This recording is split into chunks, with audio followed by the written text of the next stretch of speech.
جانے مسائل تو علماء سے پوچھیں، یہ حکم مبین ہم کو رب سے ملا ہے۔ الحمدللہ رب العالمین والصلاة والسلام علی سید المرسلین، اما بعد فاعوذ باللہ من الشیطان الرجیم۔ بسم اللہ الرحمن الرحیم، الصلاة والسلام علیک یا رسول اللہ وعلی آلک واصحابک یا حبیب اللہ، الصلاة والسلام علیک یا نبی اللہ وعلی آلک واصحابک یا نور اللہ۔ مدنی چینل کے ناظرین، پروگرام دارالفتاء اہل سنت میں آپ کو خوش آمدید کہتے ہیں، مرحبا کہتے ہیں۔ اللہ پاک ہم سب کو علم نافع عطا فرمائے اور جو کچھ علم دین کی باتیں ہم سیکھیں سمجھیں، ہم سب کو اس پر عمل پیرا ہونے کی توفیق عطا فرمائے۔ ابتداً درود پاک کی فضیلت ہمارے پیارے رسول صلی اللہ علیہ وآلہ وسلم کا فرمان عظمت عالی شان، ان اول الناس بی یوم القیامہ اکثرہم علیہ صلاۃ۔ فرمایا قیامت کے دن میرے سب سے زیادہ قریب ترین وہ ہوگا جو مجھ پر کثرت سے درود پڑھتا ہوگا۔ صلو علی الحبیب صلی اللہ تعالی علی محمد صلی اللہ علیہ وآلہ وسلم، صلاۃ و سلام علیک یا سیدی یا رسول اللہ وعلی آلک و اصحابک یا سیدی یا حبیب اللہ۔ آج کے ہمارے مجیب مہمان مفتی کفیل صاحب ہیں، حضرت آپ کو خوش آمدید کہتے ہیں۔ جزاک اللہ۔ کیسے مزاج گرامی آپ کے؟ الحمدللہ علی کل حال، آپ کیسے ہیں؟ الحمدللہ کا شکر ہے۔ ناظرین کرام، 7 سپٹمبر کو بطور خاص ایک یوم کے طور پر منایا جاتا ہے، اور کیوں نہ ہو وہ یوم ہمارے پیارے نبی صلی اللہ تعالی علیہ وآلہ وسلم کی ختم نبوت کے حوالے سے، یوم تحفظ ختم نبوت۔ اللہ کے پیارے نبی صلی اللہ علیہ وآلہ وسلم وہ سب سے آخری نبی، خاتم النبیین کا معنی بھی یہی کہ نبیوں میں سب سے آخر، جو سب سے آخری نبی ہے۔ یہ آپ صلی اللہ تعالیٰ علیہ وآلہ وسلم کی یہ شان ہے کہ آپ پر اللہ نے رسالت اور نبوت اس کا سلسلہ ختم فرما دیا، اور یہ نبوت اور رسالت کا جو باب ہے یہ آپ پر کمپلیٹ ہوا، اور وہ قصر نبوت کا جو محل ہے اس کی آخری اینٹ پیارے نبی صلی اللہ تعالیٰ علیہ وآلہ وسلم ہے۔ اور اللہ رب العالمین نے یہ نبوت کا جو محل ہے وہ قصر نبوت ہے، اس کو بھی رسول اللہ صلی اللہ علیہ وآلہ وسلم پر تام فرما دیا اور مکمل فرما دیا۔ میرے آقا صلی اللہ علیہ وآلہ وسلم نے ارشاد فرمایا، انا آخر الانبیاء وانتم آخر الامم، کہا کہ میں نبیوں میں سب سے آخر میں اور تم امتوں میں سے سب سے آخر میں، یعنی سب سے آخری امت ہو۔ تو ہمارے پیارے نبی صلی اللہ علیہ وسلم کو آخری نبی ماننا یہ عقیدہ اتنا اہم اور ضروری ہے کہ جس طرح اللہ رب العالمین کو ایک ماننا قطعی، یقینی، جزمی، ضروری اور فرض ہے، اسی طریقے سے رسول اللہ صلی اللہ تعالی علیہ وآلہ وسلم کو آخری نبی ماننا بھی اتنا یقینی اور قطعی عقیدہ ہے۔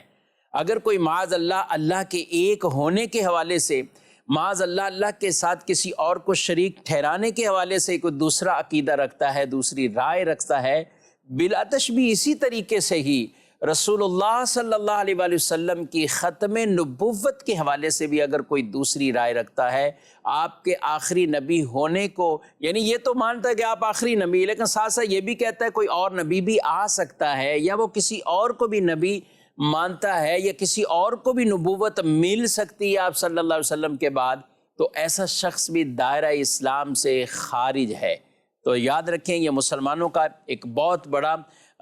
یہ عقیدہ ہر بچے کو ہمیں یاد کرانا ہے، اور الحمدللہ مدنی چینل پر وقتاً فوقتاً اس حوالے سے بہت ہی پیارے سلسلے، پیارے موضوعات پر گفتگو کی جاتی ہے۔ قبلہ شیخ طریقت امیر اہل سنت دامت برکاتہ العالیہ مختلف انداز سے، بلکہ آپ نے کچھ ایسے نعرے بھی جو ارشاد فرمائے اور دیے ہیں، تو اس میں بھی تھا کہ بچوں کو وہ نعرے بھی یاد آئیں اور یہ زبان پر ہمارے جاری ہو جائے کہ آخری نبی، ہمارے نبی آخری نبی، ہمارے آخری نبی صلی اللہ علیہ وسلم نے یہ فرمایا۔ تو اس انداز سے آپ جو باتیں ارشاد فرماتے تاکہ بچوں کو بھی یہ عقیدہ یاد ہو جائے۔ آج بھی 7 سپٹمبر ہے اور انشاءاللہ اس پر جیسے کہ گفتگو کا یہ آغاز کیا ہے، یعنی گویا کہ آج کا سارا دن جو ہے وہ یہ عقیدہ بالخصوص وہ اس دن کی نسبت سے لوگوں کے ذہنوں میں اتارنا وہ ضروری ہوتا ہے، بچوں کو یاد کرانا یہ ضروری ہے، لیکن سارا سال ہی ہمیں ایسا یہ عقیدہ یاد رکھنا اور اس کے جو کچھ تقاضے ہیں ان پر عمل پیرا ہونا۔ جی ہاں، عقیدہ تو یاد ہے، لیکن ایسا نہ ہو کہ جو افراد جو لوگ اس کے برعکس عقیدہ رکھتے ہیں، ہمارے ان کے ساتھ تعلقات ہوں، خوشی غمی میں شرکتیں ہوں، تو پوچھتے ہیں مفتی کفیل صاحب سے، کیا کہتے ہیں آپ کہ جو نبی پاک صلی اللہ علیہ وسلم کی ختم نبوت کے حوالے سے اس طرح کا کمزور عقیدہ جو رکھے جو شخص، تو ایسے کے بارے میں ایک عاشق رسول، ایک مسلمان کا اس کے ساتھ تعلقات، خوشی غمی یا دیگر چیزیں بھی ہو جائیں کہ چاہے نوکری کرنا، خرید و فروخت، دیگر معاملات، کیا برتاؤ کرنا چاہیے؟ بسم اللہ الرحمن الرحیم۔ جیسا کہ آپ نے بیان کیا کہ یہ عقیدہ جو ہے وہ ضروری عقائد میں سے ایک عقیدہ ہے، اسلام کے بنیادی عقیدوں میں سے ایک عقیدہ ہے کہ اس عقیدے کا مطلقاً انکار کرنا یا اس کی وہ تعویلات جو ہے وہ گڑنا جس سے اس عقیدے کی اصل روحی جو ہے وہ فوت ہو جائے، کہ کسی اور شخص کو نبی کریم صلی اللہ تعالیٰ علیہ وآلہ وسلم کے بعد جو ہے وہ نبوت ملنا کوئی شخص جو ہے وہ ممکن بھی مانے۔ یہ نہیں کہہ رہا کہ جناب جو ہے وہ فلاں نبی ہے، لیکن وہ کہتا ہے ہو سکتا ہے کہ کوئی جو ہے وہ نبی ہو، تو فرمایا کہ جو یہ عقیدہ بھی رکھے تو وہ دائرہ اسلام سے خارج ہے۔ تو یوم تحفظ ختم نبوت تو در حقیقت ہمارے ملک پاکستان کے اندر ہماری پارلیمنٹ سے منظور شدہ ایک قانون کے تحت جو ہے وہ یہ اس دن کی مناسبت ہے، ورنہ در حقیقت یہ عقیدہ تو 1400 سالوں سے ہے۔ قرآن کریم کی آیت مبارکہ سے جو ہے وہ ثابت ہے کہ جس میں اللہ پاک نے نبی کریم صلی اللہ تعالیٰ علیہ وآلہ وسلم کو خاتم النبیین فرمایا، تو لہٰذا یہ عقیدہ تو شروع سے ہے ہر مسلمان کا۔ ہاں، ہمارے ملک پاکستان میں اس کو گویا کہ ایک طریقے سے جو اس کی نسبت آج کے یوم کے ساتھ ہے، وہ جو ہے وہ علماء اہل سنت کی کوششوں سے، کاوشوں سے قانونی طور پر بھی اس بات کو تسلیم کیا گیا کہ ملک پاکستان کے آئین کے مطابق بھی مسلمان وہی ہے کہ جو ختم نبوت کا جو ہے وہ اقرار کرے اور نبی کریم صلی اللہ تعالیٰ علیہ وآلہ وسلم کے بعد کسی کو بھی وہ جو ہے وہ نبی ہرگز تسلیم نہ کرے، وہی مسلمان ہے، قانون کی روح سے بھی، اسلام کی روح سے تو یقیناً ہے ہی ہے، ٹھیک ہے، لیکن ہمارے ملک کا آئین بھی یہی بات جو ہے وہ بتاتا ہے۔ تو لہٰذا جب یہ ساری باتیں واضح ہیں، قرآن و حدیث سے واضح ہیں، تو اب جو شخص اس کے برعکس عقائد رکھتا ہے تو سب سے پہلے تو یہ بات پتہ چلی کہ وہ مسلمان نہیں ہے، وہ دائرہ اسلام سے خارج ہے، اور یہ وہ شخص ہے جو اسلام کا دعوے دار ہونے کے ساتھ اسلام کے ایک عقیدے کا بھی انکار کرتا ہے، تو یہ صرف کافر نہیں بلکہ مرتد ہے، کہ کافروں کی بدترین قسم میں سے ہے، اور یہ وہ افراد ہیں کہ جن کے ساتھ دنیاوی معاملات بھی رکھنا جائز نہیں ہے۔ ایک نارمل کافر ہے، عیسائی ہے، یہودی ہے، کوئی ایک جس نے اپنے ہی مذہب پر شروع سے جو ہے وہ ہے اسلام، جی، تو اس کے ساتھ دنیاوی امور خرید و فروخت کی تو اسلام اجازت دیتا ہے اپنی شرائط کے ساتھ، لیکن وہ شخص جو اسلام کا دعوے دار ہو کر اسلام کے عقائد سے روگردانی اختیار کرتا ہے، ایسا شخص جو کافر ہے یہ کافر و مرتد ہے، اس کے ساتھ دنیاوی معاملات بھی جائز نہیں، اس کے ساتھ خرید و فروخت بھی جائز نہیں، اس کے پاس نوکری کرنا بھی جو ہے وہ جائز نہیں، اس کی غمی خوشی کی تقریب میں شریک ہونا بھی جائز نہیں، اس کو سلام کرنا بھی جو ہے وہ جائز نہیں ہے۔ تو لہٰذا مسلمانوں کو یہ بات جاننا، نہ صرف جاننا بلکہ اپنے دل کے اندر بٹھا لینا، اپنی اولاد کی، اپنی نسلوں کے ذہنوں میں اس بات کو جو ہے وہ بٹھانا ضروری ہے کہ یہ لوگ جو ہے وہ دشمن اسلام ہیں، ان سے ہمیں دور رہنا ہے، ان کی نفرت دل میں رکھنا در حقیقت عین ایمان ہے، ٹھیک، کہ انسان جو ہے وہ اللہ پاک کے دشمنوں سے دشمنی رکھے، نبی کریم صلی اللہ تعالیٰ علیہ وآلہ وسلم کے دشمنوں سے دشمنی رکھے، اور اللہ کے جو نیک بندے ہیں ان سے محبت رکھے۔ تو یہی اسی بات کا ہمیں درس دیا گیا۔ اللہ پاک قرآن مجید میں ارشاد فرماتا ہے لا ترکنوا الی الذین ظلموا فتمسکم النار، کہ جن لوگوں نے ظلم کیا تم ان کی طرف نہ جھکو ورنہ تمہیں آگ جو ہے وہ چھوئے گی۔ تو ظلم کی تعبیرات مختلف، اس کی جو ایک بڑی تعبیر یہ کہ اس سے بڑھ کر ظلم کیا ہوگا کہ جو شخص دین اسلام کی روشنی پا کر اس سے پھر جائے، اس کے عقائد سے انکار کر کے مرتد ہو جائے، تو یہ شخص سب سے بڑھ کر جو ہے وہ ظالم ہے، کہ اس سے بڑھ کر ظالم کوئی نہیں۔ تو لہٰذا ایسوں کے پاس ہرگز نہیں جانا چاہیے۔ احادیث پاک کے اندر بھی ہمیں یہی بتایا گیا، احادیث میں فرمایا لا تناکحوہم لا تشاربوہم لا تجالسوہم، نہ ان کے ساتھ نکاح کرو، نہ ان کے ساتھ کھاؤ پیو، نہ ان کے ساتھ اٹھو بیٹھو۔ ان تمام باتوں سے منع کیا گیا۔ مر جائیں تو نہ جنازے میں جاؤ، نہ ان کے جنازے میں جاؤ، مریض ہو جائیں تو عیادت بھی جو ہے وہ نہ کرو۔ تو لہٰذا ہمیں اس بات کا خیال کرنا چاہیے، اور نہ صرف یہ کہ فزیکل، کیونکہ فی زمانہ ڈیجیٹل کا دور ہے، تو کئی جگہ کے اوپر لوگوں کے جو روابط یا تعلقات ہوتے ہیں تو اس کے اندر جو ہے وہ ڈیجیٹل انداز کے اندر بھی، ڈیجیٹل پلیٹ فارمز کے اوپر بھی ایسے افراد سے واسطہ رابطہ رکھنا یہ ہرگز جو ہے وہ جائز نہیں ہے۔ اور میں یہ سمجھتا ہوں کہ شاید ہمارے ملک پاکستان کے اندر ایسے افراد سے شاید واسطہ کم پڑتا ہو، لیکن بیرون ملک کے اندر کئی ممالک کے اندر باقاعدہ اس نظریات کے حامل لوگ جو ہے وہ بڑی تعداد میں پائے جاتے ہیں۔ تو وہاں پر وہ اپنے آپ کو جو ہے وہ مسلم ہی جو ہے وہ بیان کر رہے ہوتے ہیں، اور بھولے بھالے مسلمان ان کی باتوں میں آ کر ان کے ساتھ میل جول بھی رکھتے ہیں، اور آہستہ آہستہ پھر ان کے نظریات کے طرف جو ہے وہ بڑھنا شروع کر جاتے ہیں۔ تو لہٰذا آپ کے جو لوگ باہر ہیں، یا جو ہمیں باہر مسلمان سن رہے ہیں وہ بھی، یا جو اپنے بچوں کو ایسی جگہ پر بھیج رہے ہیں وہ بھی، کہ ان کی اس اعتبار سے کڑی تربیت ضروری ہے، اور ان کی نگرانی اس اعتبار سے اپنی اولاد کی ضروری ہے، خاص طور پہ جو تعلیمی ایجوکیشن پڑھنے کے لیے لوگ باہر جا رہے ہوتے ہیں، کہ یہ عقیدہ اپنی جگہ پر مسلم ہے، اس عقیدے کے برعکس جو ہے وہ کوئی بھی بات قابل قبول نہیں ہوگی۔ عام غیر مسلم کافر اصلی سے وہ خطرات نہیں ہیں جو یہاں خطرات ہیں، کیونکہ یہاں تو آدھی باتیں اسلام کی بھی لی جائیں گی، کچھ قرآن کی بھی بات کی جائے گی، بلکہ دعویٰ کرنے والے معاذ اللہ ثم معاذ اللہ اس طرح کی بھی اس کی تشریح کرتے ہیں کہ ہم اس دعوے سے نبی صلی اللہ علیہ وسلم کی ختم نبوت میں فرق نہیں پڑا، یہ جو کسی اور طریقے سے اس کو جو ہے وہ تشریح نبی کہہ دیا، کسی اور حوالے سے اس کی تشریح کر کے نیا نبی جو ہے وہ بنا لیا۔ تو یہاں خطرات زیادہ ہیں، کیونکہ ایک عام جو شخص ہے کہ جس نے اسلام قبول ہی نہیں کیا، وہ اسلام کی بات کہہ کر ان کو اپنی طرف جو ہے وہ نہیں لائے گا، اور مسلمان بھی اس کی بات پہ بھروسہ نہیں کرے گا کہ یار یہ تو کافر ہے، خود مسلمان نہیں ہے۔ لیکن جب ایسا شخص جو کہ قرآن کی آیات بھی پڑھ رہا ہے، احادیث بھی پڑھ رہا ہے، اور پھر اس کی جو ہے وہ تشریحات کر رہا ہے، تو اب مسلمان دھوکے کے اندر آ سکتا ہے۔ تو لہٰذا اس حوالے سے ہمیں اپنے بچے کے ذہن میں یہی بات جو ہے وہ بتانی چاہیے کہ نبی کریم صلی اللہ تعالیٰ علیہ وآلہ وسلم کا جو فرمان عالی شان ہے، انا خاتم النبیین لا نبی بعدی، کہ میں خاتم النبیین ہوں، میرے بعد جو ہے وہ کوئی نبی نہیں۔ تو یہی بات ہمیں اپنے بچوں کے ذہن نشین رکھنی چاہیے کہ کسی بھی طرح کوئی بھی جو ہے وہ نیا نبی نہیں آ سکتا۔ صرف حضرت عیسیٰ روح اللہ علیہ نبینا علیہ الصلوۃ والسلام قرب قیامت میں نزول فرما ہوں گے، لیکن آپ نئے نبی نہیں ہیں، بلکہ آپ تو وہی نبی ہیں جو آپ اپنی نبوت کے ساتھ پہلے بھی دنیا میں تشریف لائے تھے، آسمانوں پر اٹھا لیے گئے تھے، تو آپ اور حیات ہیں ابھی تک، تو آپ جو ہے وہ تشریف لائیں گے، اور آپ بھی جب آئیں گے تو شریعت محمدیہ پر ہی عمل کریں گے اور کروائیں گے۔ ٹھیک ہے۔ اور اعلیٰ حضرت علیہ الرحمہ نے بڑی پیاری بات فرمایا ویسے تو سارے نبی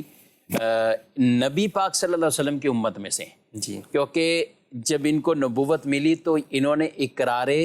ختم نبوت رسول اللہ صلی اللہ علیہ وسلم کی نبوت کا اقرار کیا، اور اس آیت کو بھی علماء نے ختم نبوت والی ان دلائل کے اندر شامل کیا کہ سارے نبیوں سے جو اقرار لیا گیا، اس کے بعد فرمایا گیا نا کہ ثم جاءکم رسول مصدق لما معکم، پھر ایسے رسول آئیں گے جو تصدیق کریں گے جو کچھ تمہارے پاس ہے۔ یہ آیت مبارکہ بھی خاتم النبیین ہونے کے حوالے سے دلیل ہے۔ اور والذین یؤمنون بما انزل الیک وما انزل من قبلک، فرمایا جو ایمان رکھتے ہیں جو نازل کیا گیا آپ پر اور جو آپ سے پہلے پر، یہ نہیں فرمایا کہ جو آپ کے بعد بھی نازل کیا جائے گا اس پر بھی ایمان رکھنے والے، یعنی ایمان مومنین کی جو فرمایا آپ پر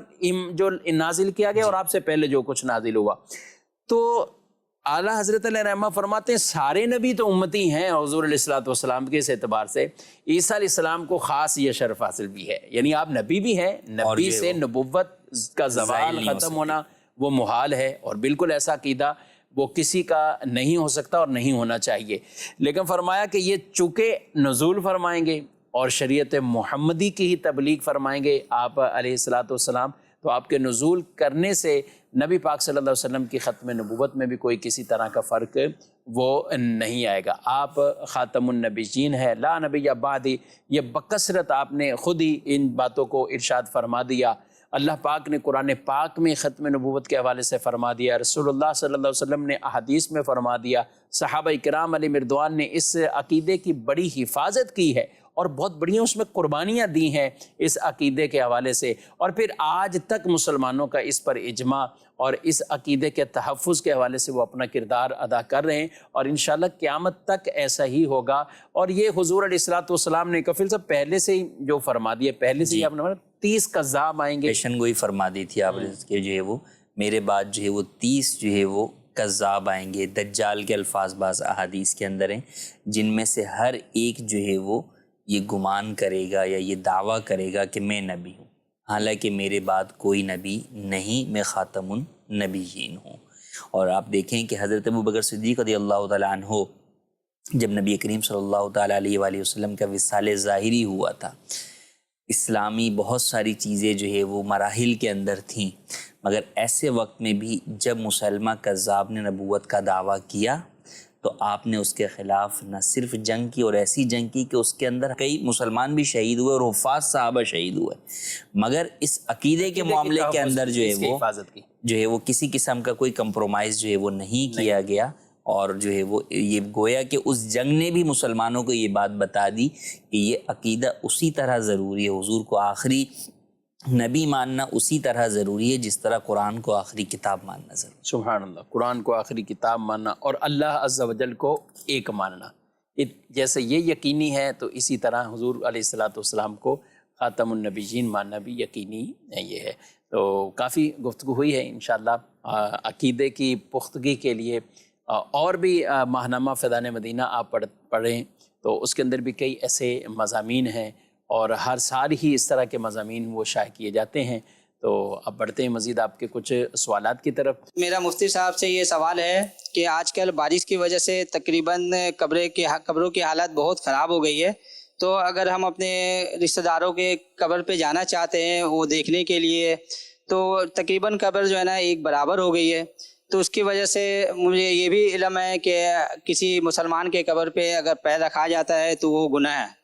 تو اس سے بچنے کے لیے ہمیں کیا کرنا چاہیے؟ جی کیا فرمائیں؟ قبرستان جانا یقیناً باعث ثواب بھی ہے، اور اچھی نیتوں کے ساتھ جائیں کہ موت کی یاد دلاتا ہے، مرحومین کے لیے ایصال ثواب بھی جو ہے وہ بندہ کرتا ہے، فاتحہ بھی جو ہے وہ کرتا ہے، مگر اس میں اس بات کو پیش نظر رکھنا ضروری ہے کہ ہمارے جانے سے مردوں کو تکلیف نہ ہو اور ہم کوئی ایسا کام نہ کریں جو کہ خلاف شرع ہو، چونکہ مسلمان کی قبر پر پیر رکھنا، اس کے اوپر چڑھنا یہ ناجائز اور گناہ ہے۔ جب ہمیں پتہ ہے کہ یہاں پر پہلے قبریں تھیں، اب بارش کی وجہ سے وہ ملیا میٹ ہو گئی ہیں، تو اب اس راستے پر جانا یا اس جگہ سے گزر کر اپنے مرحوم کی قبر پر جانا، کہ اگرچہ آپ کے مرحوم کی قبر تو ٹھیک ہے لیکن جو وہاں تک پہنچنے کا راستہ ہے وہ قبروں پر، دیگر مسلمانوں کی قبروں پر پاؤں رکھے بغیر جانا ممکن نہیں ہے، تو پھر ایسی صورت میں آپ قبرستان کے کنارے پر ہی یا جہاں تک ایسی صورتحال نہیں ہے وہاں تک جا کر آپ اپنی فاتحہ اور ایصال ثواب کر کے وہیں سے اپنے مرحوم کو جو ہے وہ ایصال ثواب کر دیجیے۔ تو ایسا کریں گے تو یقیناً آپ کے مرحوم کو جو ہے وہ ثواب پہنچے گا، اس سے جو ہے وہ آپ کے مرحوم کے ایصال ثواب پہنچنے میں کسی قسم کی کوئی کمی واقع نہیں ہوگی۔ اور نہ صرف اس موقع پر بلکہ اگر اور دیگر بعض قبرستان میں اس قدر کنجسٹڈ قبریں ہوتی ہیں کہ آپ اپنے مرحوم کی قبر تک پہنچ ہی نہیں سکتے، تو وہاں بھی یہی حکم ہے کہ آپ قبرستان جائیں اور قبرستان کے جو ہے وہ آپ دروازے پر کھڑے ہو کر یا دیوار کے پاس کھڑے ہو کر وہاں سے فاتحہ اور ایصال ثواب کر لیجیے۔ ٹھیک ہے، یہاں پہ ایک اور بھی بات قابل غور ہے، کیونکہ بارشیں تو اب کراچی میں یا اس کے ارد گرد تو موقوف ہیں اور اکثر ملک میں حصوں میں موقوف ہیں. سیلاب اور بارشوں کے بعد جہاں اتنے یہ معاملات اور ہر طرف بڑی بڑی بلڈنگیں یہ تباہی ہوئی ہیں تو قبرستان بھی ایسے ہی ایسے ہی. تو پچھلے دنوں امیر اہل سنت فرما رہے تھے کہ جیسے تازی کوئی آفت آتی ہے تو ہر ایک کے دل نرم ہوتے ہیں اور لوگ خرچ بھی کرتے ہیں، وہاں پہنچتے بھی ہیں اور جا کر دیکھتے بھی ہیں، مدد بھی کرتے ہیں. لیکن اصل پتہ چلے گا کہ جب 10-12 دن گزر جاتے ہیں، اب ان کو کون پوچھنے جاتا ہے، اب ان کا کون خیال رکھتا ہے، کون ان کی مدد کو پہنچتا ہے. یہ واقعی ضروری ہوتا ہے بہت زیادہ. اچھا، اسی کے ساتھ ساتھ میں تو سمجھتا ہوں کہ قبرستان والا جو معاملہ ابھی بھی آپ کو آتے ہوئے میں نے ایک پکچر بھیجی اور مجھے بھی کسی نے اس طرح بھیجی کہ مختلف قبریں وہ بالکل منہدم اندر ہو چکی ہیں. تو اس کا کیا طریقہ کار ہے؟ بالخصوص جب ہر چیز اندر ہی گر جائے اور سوراخ نظر آ رہا ہو تو آپ کیسے ٹھیک کریں یہ لوگ قبریں؟ اور بالخصوص جو ابھی آپ نے کہا نا جہاں پانی ٹھہرا ہوا ہے تو وہاں سب سے پہلے تو یقیناً عوام کی بھی ایک وہی ہوگی کہ کیفیت کہ وہ اس علاقے کا پانی نکالیں گے جہاں پر انہیں رہائش کرنی چاہیے جائے کہ قبرستان کا پانی لوگ جو ہے وہ نکالنے کی طرف جائیں. تو بہرحال قبروں کی بھی حفاظت مسلمانوں پر ہی لازم ہے کہ اپنے مرحومین کی قبروں کی حفاظت یہ زندہ مسلمانوں پر ہی فرض ہے. تو اب اگر کوئی ایسی قبر ہے جو مکمل بیٹھ گئی ہے، کسی بھی طریقے سے اس کی مرمت جو ہے وہ نہیں ہو سکتی، تو پھر اس صورت کے اندر جو اس کا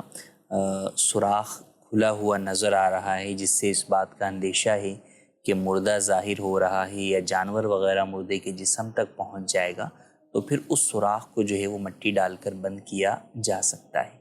ہاں البتہ جہاں ایسا ممکن ہے کہ آپ جو ہے وہ اس میں سے سلیپیں وغیرہ نکال کر سائڈوں کے اندر جو ہے وہ سلیپ وغیرہ کھڑی کر کے اور اس کے اوپر جو ہے وہ مزید کوئی تعمیر کر کے قبر کو ڈھانپ سکتے ہیں نئی سلیپیں لگا کے، تو وہاں ایسا کیا جائے. اور سلیپیں نکالنے میں اس بات کا خیال کریں کہ نیک متقی پرہیزگار لوگوں کی موجودگی میں یا انہی سے نکلوائیں، اور اس بات کا خاص اہتمام کریں کہ مردے کا جسم یا مردے کا کفن وغیرہ یہ ظاہر جو ہے وہ نہ ہو، کیونکہ عالم برزخ کا معاملہ ہو جاتا ہے جب جو ہے وہ مردہ قبر میں چلا جاتا ہے. تو اب ان معاملات کے اوپر جو ہے وہ مطلع ہونا یہ جو ہے وہ پسندیدہ امر نہیں ہے. تو لہٰذا حتی الامکان اس چیز کو جو ہے وہ چھپایا جائے. اگر کوئی چیز ظاہر ہو اور وہ بری ہو تو اس کو پھیلایا جو ہے وہ نہ جائے، بلکہ میت کے لیے استغفار اور ایصال ثواب کیا جائے. ٹھیک ہے، تو اب یہ کھڑی کرنے کی دوبارہ صورت نہ ہو تو مٹی ڈال دیں. جی، پھر مٹی جو ہے وہ ڈال سکتے ہیں. ٹھیک ہے جی، مزید سوال. مفتی صاحب سے میرا یہ سوال عرض ہے، اگر کوئی شخص یہ کہے ان اللہ علی کل شیء قدیر، اللہ تعالیٰ ہر چیز پر قادر ہے، تو وہ اس پر بھی قادر ہے کہ وہ دوسرے نبی بھیج سکتا ہے، تو اس بارے میں ایسے کہنے والے پر کیا حکم ہوگا؟ یہ مزید مفتی صاحب کی بارگاہ میں یہ سوال ہے کہ یہ حدیث بیان کی جاتی ہے کہ اگر تم سفر میں جاؤ تو تحفہ لے کر جاؤ اپنے گھر والوں کے لیے، اور اگر واپسی میں تحفہ نہ لے سکو تو کم از کم پتھر لے کر جاؤ، تو اس حوالے سے ارشاد فرما دیں کہ اس حدیث کا کیا مطلب ہے؟ ٹھیک ہے، مزید. صاحب سر کہ توریت، انجیل اور زبور کے بارے میں ہمارا کیا عقیدہ ہونا چاہیے، ارشاد فرما دیجیے. ٹھیک ہے جی، 3 سوال ہیں. پہلے سوال کے حوالے سے کیا کہیں؟ ان اللہ علی کل شیء قدیر، اللہ پاک جو ہے وہ ہر چیز پر قادر ہے. سب سے پہلے تو اس عقیدے کو بھی جاننا جو ہے وہ ضروری ہے کہ اللہ پاک ناممکن چیزوں پر، مراد ناممکن سے مراد ایک ناممکن ہے جو ہم انسانوں کے اعتبار سے ناممکن چیز ہوتی ہے کہ ہم کر ہی نہیں سکتے. یہاں پر مراد یہ کہ اللہ پاک محالات پر قادر ہے، ایسا یہ درست نہیں ہے. کیونکہ جو چیز رب تعالیٰ کی شان کے لائق نہیں ہے اللہ تعالیٰ اس چیز پر قادر نہیں ہے. ایسا فرماتا ہی اگر ایسا وہ نہیں فرماتا، کیونکہ اگر اس چیز کو مانے تو پھر تو یہ بھی کہا جائے گا کہ اللہ اس چیز پر قادر ہے کہ وہ دوسرا خدا پیدا کر دے. تو اب یہ بات اللہ پاک کی قدرت اس چیز سے متعلق نہیں. تو لہٰذا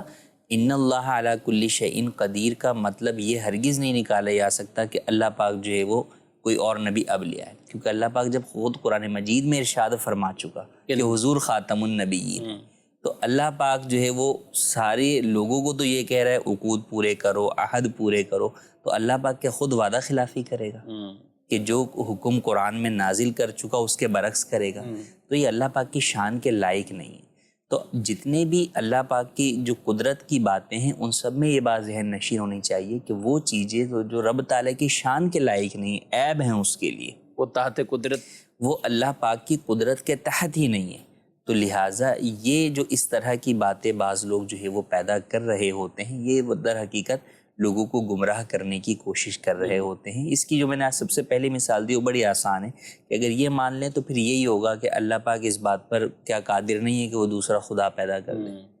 تو انڈرسٹوڈ سی بات ہے کہ نہیں جناب، یہ چیز جو ہے وہ اللہ پاک نہیں کر سکتا، یعنی وہ کرے گا ہی نہیں، اس کی جو ہے وہ تحت قدرتی یہ چیز جو ہے وہ نہیں ہے اور یہ اس کی شان کے لائق نہیں ہے. تو جس طرح وہ نہیں ہے، اسی طریقے سے خاتم النبیین نبی کریم صلی اللہ تعالیٰ علیہ وآلہ وسلم کے بعد کسی اور نبی کو پیدا کرنا یہ بھی تحت قدرت نہیں. ہاں، اعلیٰ حضرت علیہ الرحمٰن نے ترجمہ جو کیا نا کہ ہر چاہے پر، تو رب تعالیٰ وہی چاہے گا نا جو اللہ تعالیٰ کے جو احکامات ہیں، دیگر جو ارشادات فرمائے ہیں، یعنی یہ کڑی اگر چلاتے جائیں تو یہ بہت اسی طرح کے لوگ بعض اوقات کہ کوئی بھی جہنم میں نہیں جائے گا، یہ بھی ہے کہ وہ پورا جہنم ختم کر دے اور یہ سب کو کر دے. بعد معاذ اللہ کفار کے والے سے بھی یہ کہہ رہے ہیں اللہ قادر ہے، اللہ تعالیٰ ان کو بھی بخش دے گا. حالانکہ اللہ خود قرآن میں فرما رہا ہے کہ لا یغفر ان یشرک بہ ویغفر ما دون ذلک لمن یشاء.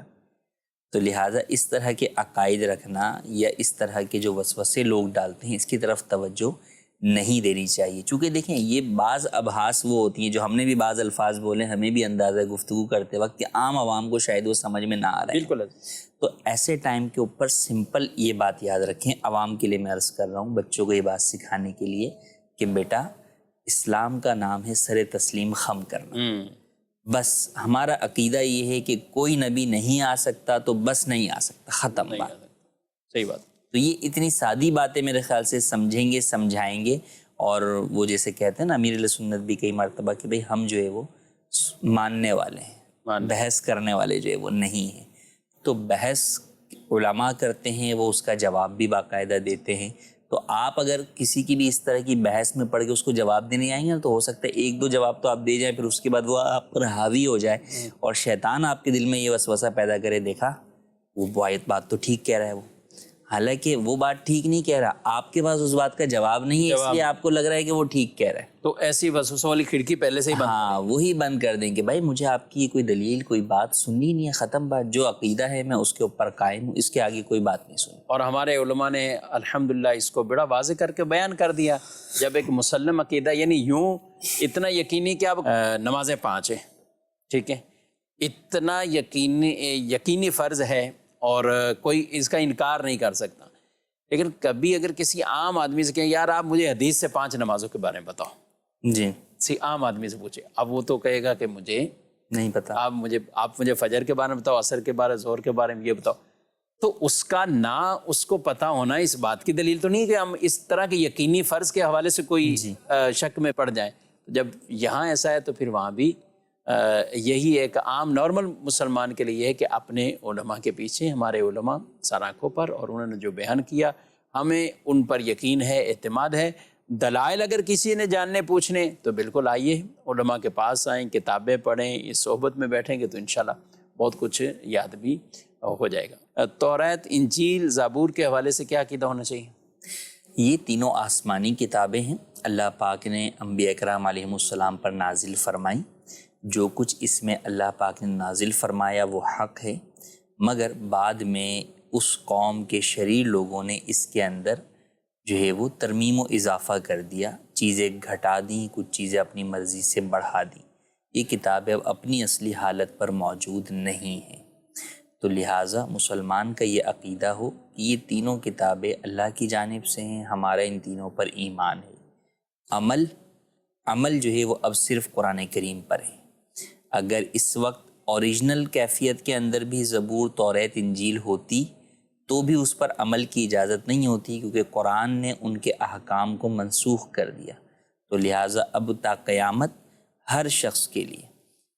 عمل جو ہے وہ قرآن کریم پر ہی ہے. ان کتابوں کے اوپر عمل کرنا جائز نہیں ہے۔ ہاں یہ کتابیں اللہ کی جانب سے ہیں، ان پر ہمارا ایمان ہے، ان کی تعظیم اور احترام ہم پر لازم ہے۔ ٹھیک ہے، اور افضل قرآن مجید فرقان حمید؟ افضل قرآن مجید ہے۔ ٹھیک ہے، اچھا اس میں بھی بڑی وہ خوبصورت بات صدر الشریعہ علیہ الرحمہ نے لکھی، جو ہمارے اور بھی دیگر علماء نے لکھا ان کو،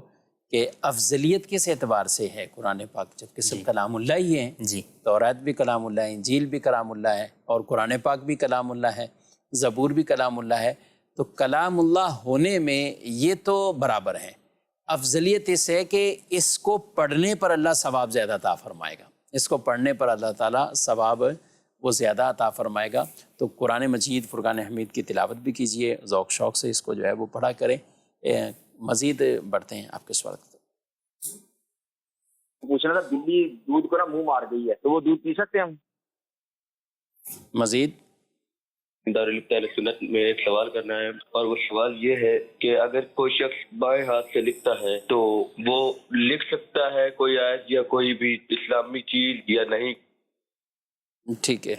بلی دودھ میں منہ، بلی کا جھوٹا مکروہ تنزیہی ہے، ناپاک نہیں ہے، بچنا بہتر ہے، بچنا بہتر ہے۔ ہاں اگر واقعی پتہ ہے کہ بلی نے کسی چیز میں پہلے نجاست کے اندر منہ مارا ہے اور اب آ کر اس نے ویسے ہی منہ صاف کیے بغیر ہی جو ہے وہ دودھ میں مار دیا، تو اب یقیناً جو ہے دودھ ناپاک جو ہے وہ ہو جائے گا۔ لیکن پتہ نہیں ہے ہمیں کہ بلی کہاں سے آئی ہے، کیا ہے، اور جب اس نے دودھ میں منہ مار دیا تو وہ بچنا بہتر ہے اس دودھ کو پینے سے۔ لیکن اگر کوئی پیتا ہے تو جائز ہے، پاک ہے، ناپاک نہیں۔ بچنا بہتر ہے بالفرض۔ اس پہ کوئی عمل کرے تو کیا کرے گا، مطلب پھر کیا کرے، اس دودھ کا کیا کرے؟ دودھ کسی جانور کو جو ہے وہ پلایا جا سکتا ہے، بلی کو ہی پلاتے ہیں بقیہ دودھ۔ اچھا بلی کو ہی پلاتے ہیں، جب اس نے پیا ہے تو بلی کو پلائیں، بلی کے بچوں کو پلا دیں، اور خود بھی کوئی استعمال کرتا ہے تو کوئی ناجائز نہیں، کوئی حرج نہیں۔ ٹھیک ہے۔ بائیں ہاتھ سے لکھنے والے کیا کہیں گے؟ جو سیدھے ہاتھ سے لکھ سکتا ہے اسے چاہیے کہ سیدھے ہاتھ سے لکھے، البتہ بعض لوگ ہوتے ہی لیفٹی ہیں، وہ سیدھے ہاتھ سے لکھ ہی نہیں سکتے، تو بالکل وہ الٹے ہاتھ سے بھی قرآن کریم کی آیت مبارکہ یا کوئی بھی اسلامی تحریر لکھ سکتے ہیں، اس میں ان کے لیے کوئی حرج نہیں۔ ایسے لوگوں کے لیے کیا معیوب ہوتا ہے کہ یعنی بعض اوقات وہ کسی دینی منصب پر بھی پہنچ جاتے ہیں کہ اور یار انہوں نے نہ کوئی شروع سے عالم ہے، نہ کوئی شروع سے پڑھنے لگے تو ایک نارمل ہے، لیکن ہوتے وہ لیفٹی ہیں، کوئی چیز اٹھانے میں بھی، سب چیزیں میں وہ لیفٹی چل رہے ہوتے ہیں۔ تو کھانے کی تو اچھی بات نہیں ہے اگر ایسی عادت ہے آپ کے یا آپ کے بچوں کو، کیونکہ عموماً یہ کھاتے بھی ہاتھ سے ہیں، اور بہت دشواری ہوتی ہے ان کے لیے، بالخصوص ان کو اگر کہیں زبردستی کھانا بھی پڑ جائے اور چاول ہوں یا ایسی کوئی ڈش ہو تو ان کے لیے اور آزمائش بن جاتی ہے۔ تو یہ تو بچوں کو والدین جو ہے وہ کہتے رہیں تو وہ سیدھے ہاتھ سے ان کی عادت بنائیں۔ لیکن اب لکھنے کا یہ جو معاملہ ہے کیا کہیں گے؟ میں ایک جگہ نکاح پڑھانے گیا تو وہاں وہ دولہا بیچارہ، تو اب کیا کریں، تو یہ اس نے یعنی کہ سائن کرنے تھے، اب اس کو ہی وہاں پہ 3-4 آپ الٹے ہاتھ سے کر رہے ہو، بھائی شادی کر رہے ہو، اس کو سائن کرنے دو، آپ اس کے پیچھے کیا تو یوں کر کے بیچارہ کتنی ایک شرمندگی اس کو ہوئی ہوگی۔ اچھا اسی طریقے سے بعض اوقات جو دینی لوگ ہوتے ہیں ان میں بھی کئی ہے کہ جو الٹے ہاتھ سے لکھنے والے ہوتے ہیں، تو ان کے لیے بھی لوگ طرح طرح کی کچھ کہتے ہیں۔ تو اس میں کوئی حرج نہیں ہے، الٹے ہاتھ سے اگر کوئی شخص جو ہے وہ لکھ رہا ہے کہ وہ عادی ہے، ایک یہ ہے کہ اس کی عادت جو ہے وہ نہیں ہے اور پھر وہ الٹے ہاتھ سے کام کر رہا ہے، تو یقیناً دینی امور میں سیدھے ہاتھ کو استعمال جو ہے وہ ویسے تو سب امور میں ہی کرنا چاہیے، لیکن جو خاص طور پہ شرف و کرامت والے کام ہیں وہ سیدھے ہاتھ سے ہی جو ہے وہ کرنے چاہیے۔ اور اس کے اندر اگر آپ آیت قرآنی لکھ رہے ہیں، کوئی اسلامی تحریر لکھ رہے ہیں تو سیدھے ہاتھ سے ہونی چاہیے۔ لیکن اب جو سیدھے ہاتھ سے لکھ ہی نہیں سکتا بیچارہ، تو اب وہ تو مجبور ہے، تو بالکل وہ الٹے ہاتھ سے جو ہے وہ لکھ سکتا ہے، اس میں کوئی حرج نہیں۔ اور اس کے حوالے سے کوئی ایسا کرنا بھی نہیں چاہیے جی، اس کے اوپر کوئی کلام یا کسی طرح دلزاری اس کے کرنے کی بھی اجازت نہیں۔ مزید سوال؟ میرا کوشچن یہ ہے کہ رسول اللہ صلی اللہ علیہ وآلہ وسلم آخری نبی ہیں اور اس پر ایمان رکھنا بھی ضروری ہے۔ اس سے نتیجہ یہ نکلا کہ رسول اللہ صلی اللہ علیہ وآلہ وسلم کے بعد کسی کو نبی ماننا obviously کفر ہے۔ تو جب ہم رسول اللہ صلی اللہ علیہ وآلہ وسلم کو یہ کہتے ہیں کہ آپ کو سب سے پہلے نبوت ملی، تو پھر بعد میں انبیاء علیہ السلام کی نبوت ماننا کیسا ہے؟ جب ہم کہتے ہیں کہ آدم روح اور جسد کے درمیان تھے تب سے رسول اللہ صلی اللہ علیہ وآلہ وسلم نبی ہیں، تو معلوم ہوا کہ آدم علیہ السلام کو بھی رسول اللہ صلی اللہ علیہ وآلہ وسلم کے بعد نبوت ملی۔ ایک جگہ ہم کہتے ہیں کہ رسول اللہ صلی اللہ علیہ وآلہ وسلم کے بعد نبی ماننا کفر، دوسری جگہ ہم خود سن رہے ہیں اور شان سمجھ کر بیان کرتے ہیں اس حوالے سے مفتی صاحب سے رہنمائی درکار ہے۔ جی، نبی کریم صلی اللہ تعالیٰ علیہ وآلہ وسلم چونکہ مخلوقات میں سب سے پہلے اللہ پاک نے آپ کے نور کو پیدا کیا اپنے نور سے، اور آپ علیہ السلام کو اس وقت ہی جو ہے وہ نبوت عطا کی گئی، مگر آپ علیہ السلام دنیا میں جو ظاہری لباس میں تشریف لائے مبعوث بشر ہونے بن کی کر، بات۔ وہ جو آپ مبعوث ہوئے، آپ کی بعثت ہوئی نبوت کے لیے، وہ آپ کی سب سے آخر میں ہوئی۔ تو وہ نبوت ملنا ہے، اور یہ آپ کا بعثت کے ساتھ گویا کہ مبعوث ہونا یا بعثت کے ساتھ ظاہر ہونا ہے دنیا کا، آخری نبی بن کر آ جانا دنیا۔ جی آخری نبی بن کر جو ہے وہ دنیا میں تشریف آپ لے آئے، تو اب آپ کے بعد جو ہے وہ کوئی نبی نہیں ہو سکتا، یہ مراد ہے۔ تو دونوں چیزیں جو ہے وہ ایک دوسرے سے ٹکرا نہیں رہی۔ ایک شخص ہے کہ جس کو منصب جو ہے وہ پہلے جو ہے وہ دے دیا گیا، اس کا دنیا کے اندر جو اظہار ہے اس کا اعلان کا بعد میں جو ہے وہ حکم دیا گیا۔ اسی لیے کہا جاتا ہے کہ نبی کریم صلی اللہ تعالیٰ علیہ وآلہ وسلم نے 40 سال میں اعلان نبوت فرمایا۔ نبوت آپ کو 40 سال میں نہ ملی، نبی تو آپ پہلے سے ہی، لیکن اعلان نبوت جو ہے وہ حضور نے 40 میں کیا۔ تو یہ اعلان نبوت کی بات ہے کہ جب آپ نے اعلان نبوت کیا، آپ اس دنیا میں تشریف لے آئے، اب کوئی جو ہے وہ نبی نہیں ہو سکتا، کہ آپ کے دنیا میں تشریف لانے سے ہی نبوت کا جو دروازہ ہے وہ بند ہو گیا، بند ہوا۔ اور آپ کی صفت جو ہے اس میں ایک اول بھی ایک آخر بھی، مخلوق میں سے جو آپ کی صفات میں سے یہی اللہ رب العالمین کے لیے بھی ہے، اور ان کے معنی اور طرح کے کیے جاتے ہیں۔ رسول اللہ صلی اللہ علیہ وسلم کی وجہ سے اللہ پاک نے یہ کائنات کو بنایا ہے، اور دیگر انبیاء کو جو نبوت سے سرفراز فرمایا وہ بھی پیارے نبی صلی اللہ علیہ وآلہ وسلم کی وجہ سے، کہ آپ کو نبوت ملی، اور اس طرح آپ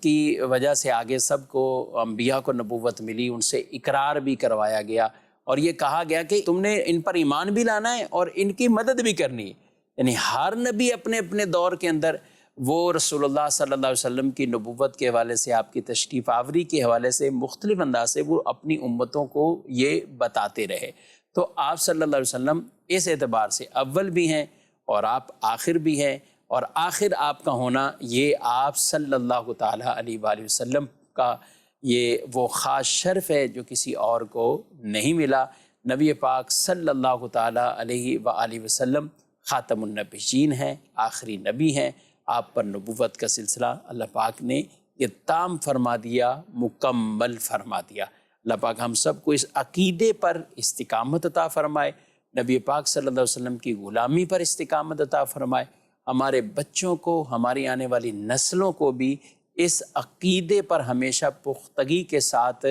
وہ قائم رہنے کی توفیق عطا فرمائے۔ آمین بجاہ النبی الامین صلی اللہ علیہ وآلہ وسلم۔ جانے مسائل تو علماء سے پوچھیں، یہ حکم مبین ہم کو رب سے ملا ہے۔